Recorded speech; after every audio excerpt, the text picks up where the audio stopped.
Assalamualaikum warahmatullahi wabarakatuh. Jumpa lagi dengan Rukma Kurnianto, CGP Angkatan 5, Kabupaten Demak, SD Negeri Batursari 3. Kali ini saya akan menyampaikan koneksi antar materi modul 2.1 pembelajaran berdiferensiasi.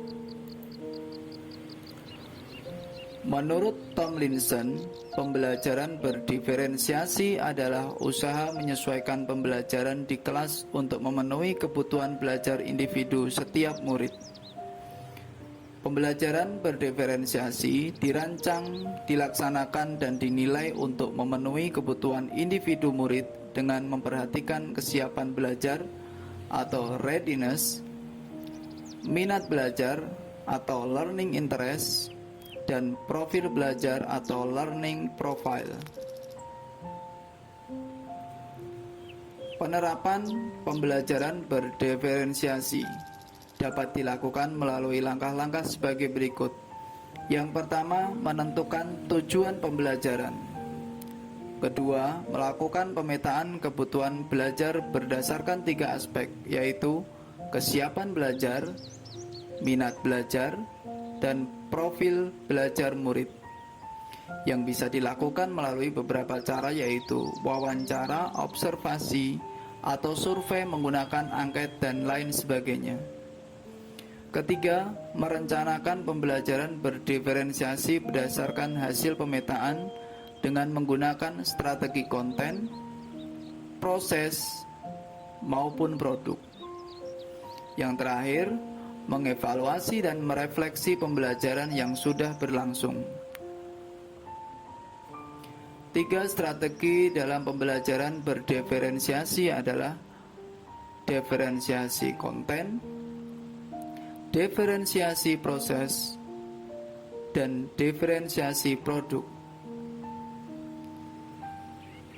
Diferensiasi konten atau media apa yang digunakan berhubungan dengan apa yang diajarkan pada murid dengan mempertimbangkan pemetaan kebutuhan belajar murid baik di dalam aspek kesiapan belajar, aspek minat murid, dan aspek profil belajar murid atau kombinasi ketiganya.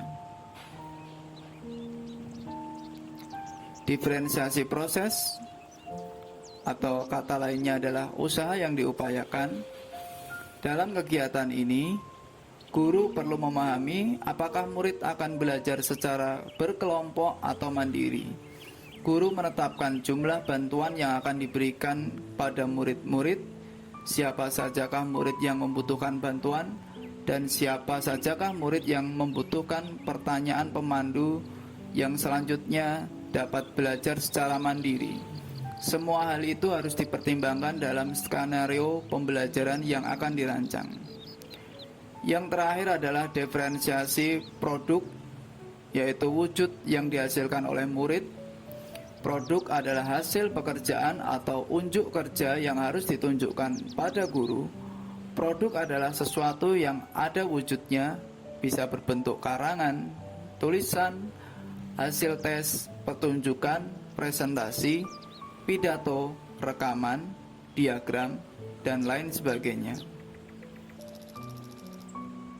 Koneksi antar materi dari modul 1 sampai 2.1 yaitu bahwa filosofi KHD, peran dan nilai guru, visi guru, budaya positif, dan pembelajaran berdiferensiasi semua adalah wujud keberpihakan pada murid.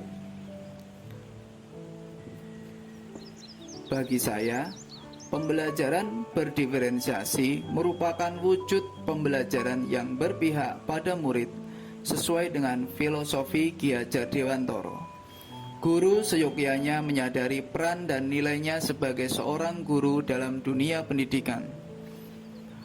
Dengan kesadaran akan nilai dan perannya, seorang guru akan memiliki prakarsa perubahan melalui visi yang kuat menuju terwujudnya budaya positif.